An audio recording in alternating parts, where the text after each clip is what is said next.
Hi, my name is Barbie Evenson, and I'm with Backroom Productions, and I'm the editor-in-chief of Black Hills Books Press. And we publish books by, about, or of interest to South Dakotans. And we, thanks to the wonderful support of the South Dakota Arts Council, the City of Rapid City Subsidy Fund, and the National Endowment for the Arts, Arts Midwest, and a raft of wonderful volunteers and support are able to put on the Writer's Block series. All of that is under the umbrella of Backroom Productions. We've been creating alternative art and supporting alternative art since 1981 in the Black Hills. To get started tonight, we have with us two guests. We have with us this lady who will introduce herself, and she is from Black Hills Writers Group. And then we have would you hold up your book? We have a wonderful photographer and a non-writer who has done this book, and we're going to be talking to her tonight. I'm going to pass the book to Sarah and let her introduce herself. Hello, my name is Sarah Nelson, and I am the secretary of Black Hills Writers Group, and we have now collaborated with Writer's Block and Backroom Productions to help all of our writers come out into the world and be interviewed and sell themselves and their books. And yeah, I'm excited to learn about you and your book and yeah, to learn more. Well, awesome. Well, I appreciate you guys having me here. My name is Erica Lane Harvey, and I am a Black Hills born and raised resident from Rapid City, an award-winning photographer, and I run a portrait pet studio in Rapid City on top of my fine artwork. And so I'm excited to share with you guys how I created my book. Where did you grow up in the Black Hills or in Rapid City? So born and raised in Chapel Valley. I lived in the same house my entire life, so it's kind of fun. Chapel Valley, if you've never been there, is this secluded area, so you can just tell your kids to come home at dark, and there's nowhere to go except the neighborhood. It's kind of safe and stable. Exactly. It was a great place to grow up, and that's part of the reason why I came back after I went to college, because I realized how good I had it living out here. Where did you go to college? I went to Brooks Institute of Photography out in Santa Barbara, California. So I have a Bachelor of Arts in Visual Journalism. I was actually going to be a journalist until I realized I hated talking to people to ask what their name was. And here you are. Here I am. I have grown in leaps and bounds, let me tell you. Okay. What are some of your favorite things about being in the Black Hills and doing photography here? My best thing about living in the Black Hills is honestly the people. When I was in California, if you said hi to someone while you were taking a daily walk, they thought you were crazy and looked the other way. So I really appreciated the hometown friendly values that are here, even though I might not necessarily agree with everything. People are always nice, even if you have disagreements, which I can greatly appreciate. And then moving away to bigger cities and coming back, I realized, wow, it's really beautiful, and I'm very fortunate to live here when people fly halfway across the world to visit the Black Hills. I had a couple of questions. I know you have some questions about her book, so I'm just going to cover the not book stuff, Okay. and then we're going to go over to her. It's all true. I have heard so much about you from so many people. I don't know if you're familiar with Kenny Putnam, but I am. He mentioned a couple days ago how wonderful you were. I love Kenny. Do you find that you have a community of people here in the arts or in photography that you work with or that are supportive of your career? Yeah, the Black Hills is full of artists, and I think all of us artists support each other because we know how hard it is to grow and get your name out there. I met a lot of the connections I have early on through a committee that the Chamber had done. It was an arts committee that gave out the Rushmore Honors Awards. So I met a lot of people through that early on.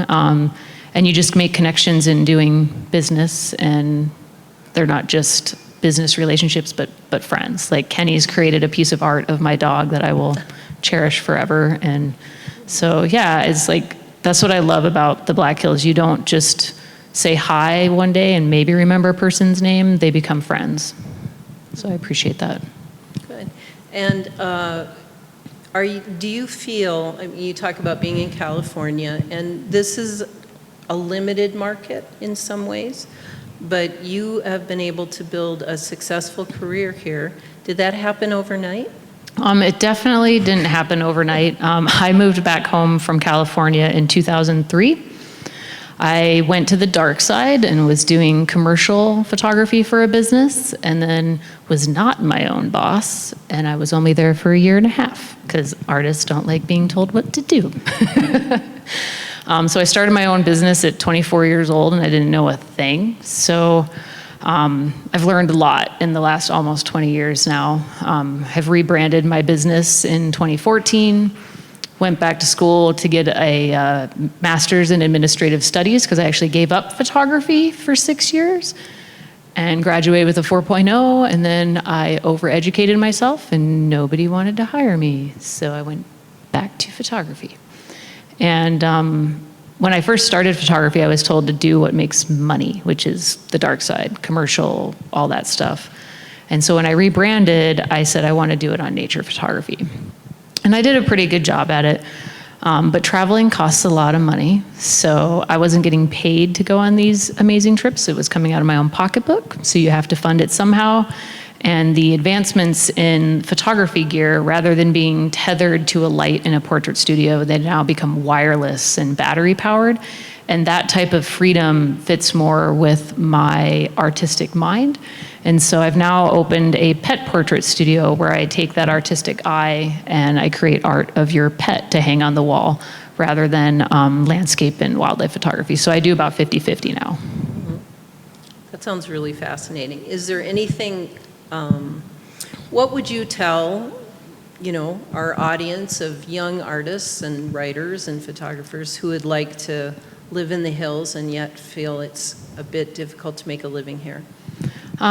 My biggest piece of advice would be just don't give up and continually push forward. Even if you're going at a slow pace, it's better than standing still or going backwards. And you never know. Dark side. Yep, or selling your soul to the dark side. I mean, sometimes you just got to do what you got to do. But don't forget about your dreams. You have dreams for a reason. It's what makes you happy. And what's the point of making money if you're not happy? I would rather be happy and destitute than being loaded and unhappy. So, but making some money is good. Of course, always a good thing. I mean, but I try not to focus on that as the thing. It's more about what do I find joy in life and go towards that. And I love animals. I'm not a huge people person, even though I'm here today. So that's why I did the pet portraits. I enjoy working with the animals. It ties more in with the nature, and I just seem to communicate better with the animals because people are always saying, I'm so amazed you got my dog to do that. And I'm like, well, it's just patience and be nice. They don't speak English. I think I've covered a lot of the things. I was intrigued by something we were talking about before. You talked about the importance of your family and the fact that you came back here for your family, and yet your family liked it when you left and felt like you were out in the big world. And I've got a little bit of that going on in my family too. Do you think that your mom is happy to have you here, or would she like to see you on TV? Well, the good news is, thankfully, with some of the awards I've gotten, my mom gets to pretend I'm this big shot sometimes. I mean, no joke. I was flying out at the Rapid City Airport to go get an award. She saw a lady with a camera and goes, oh, I'm going to go tell her. I'm like, oh my God, stop. She doesn't want to know. But when I first moved to college, I specifically picked a college as far away as I possibly could to get away from here because I thought I was living in podunk nowhere, That was what I thought. And in fact, I only came back because I had a grandparent who was passing away. I'd never intended to actually move back after school. But then once I got here, I realized how important it is to have your family there. That's part of your happiness, whether, they want to see you achieve, but sometimes it's not as fun to achieve if you can't share it with your family. Like one of my proudest moments was my mom. She came to Nashville for award that I potentially was receiving.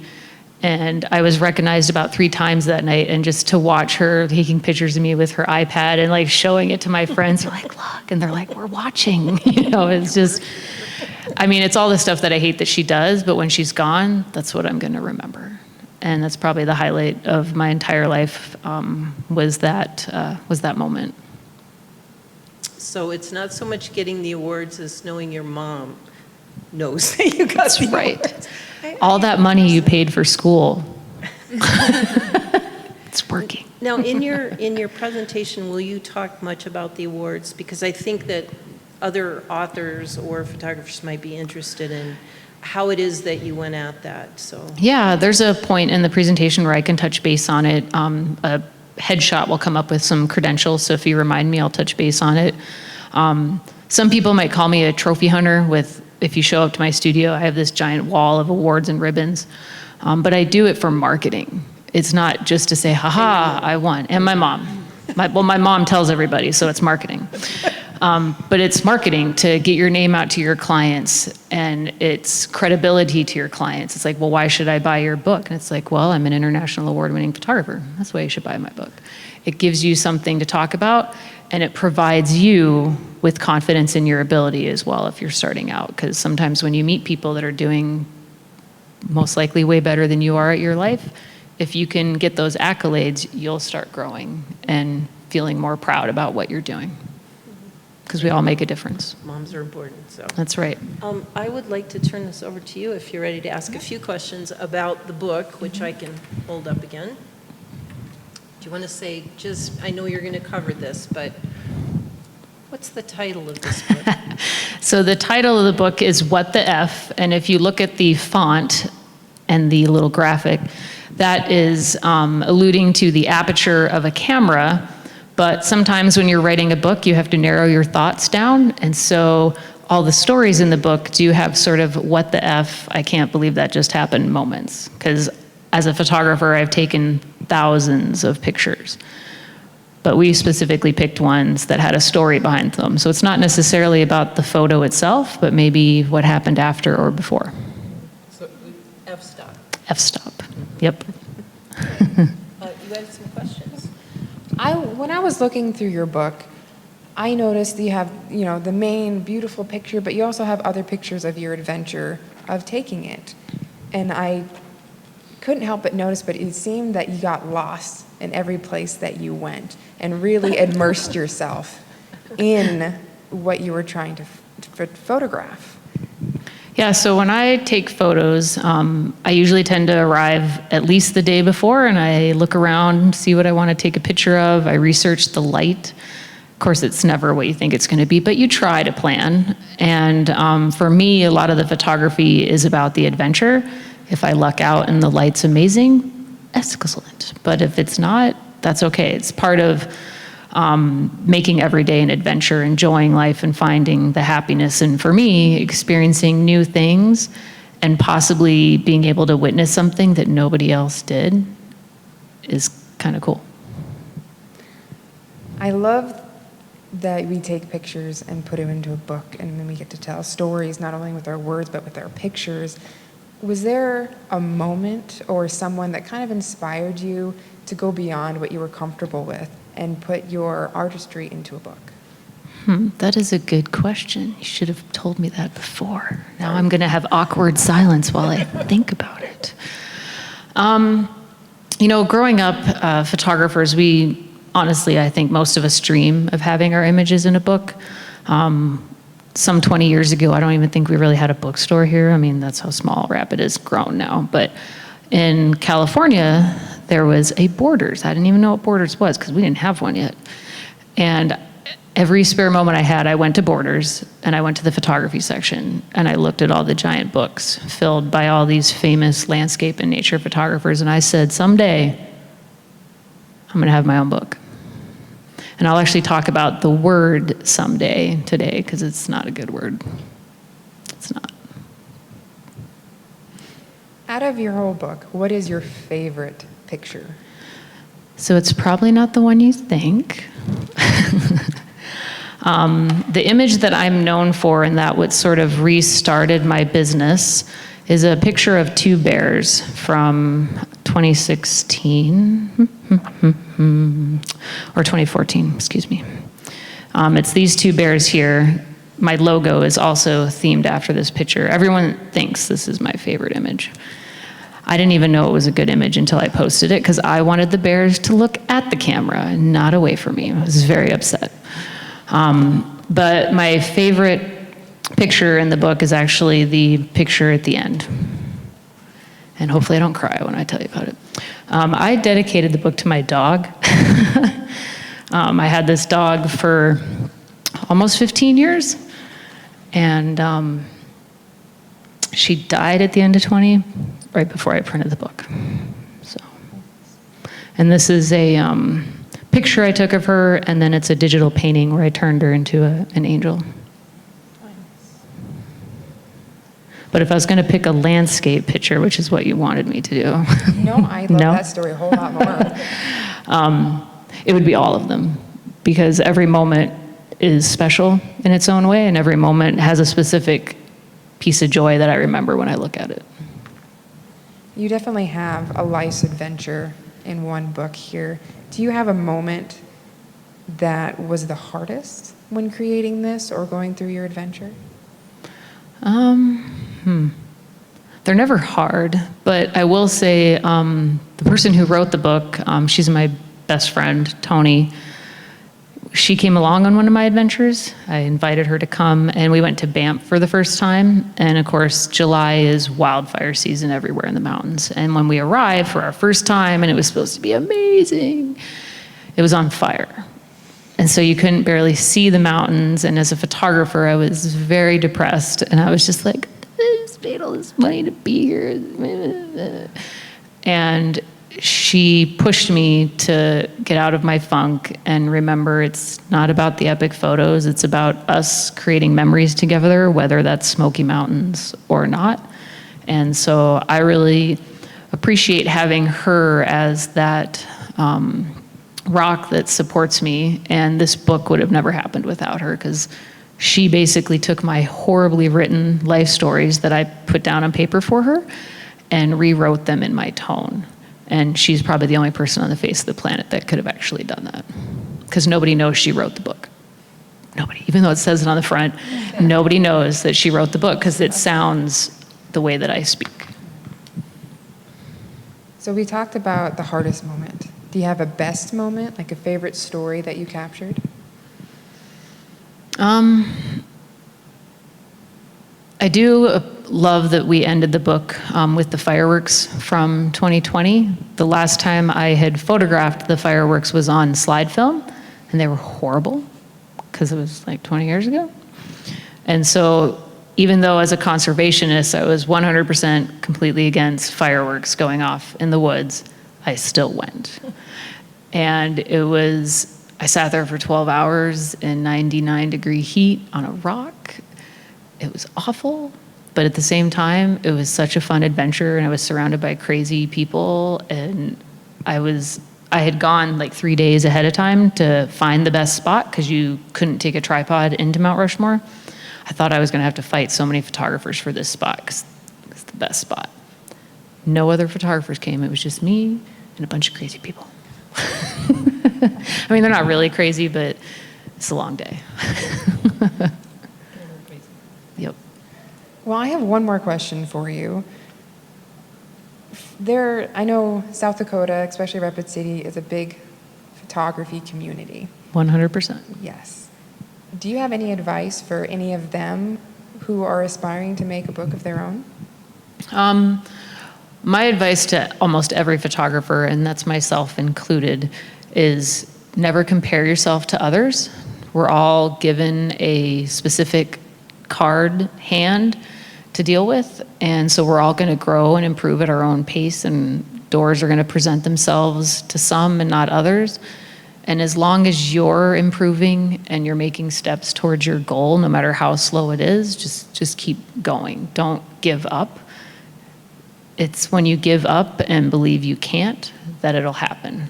There was a professor in one of my college classes that wrote this book, and it was predicting your own destiny.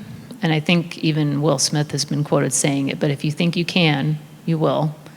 And if you think you can't, you won't.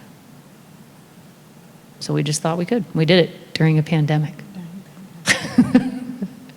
I'm still in shock 2 years later. Well, thank you so much for answering our questions, and I am so excited to see your presentation and more of your beautiful artwork. We're going to take just a couple minutes to do setup, and if you want to take a minute to get a drink of water. Okay.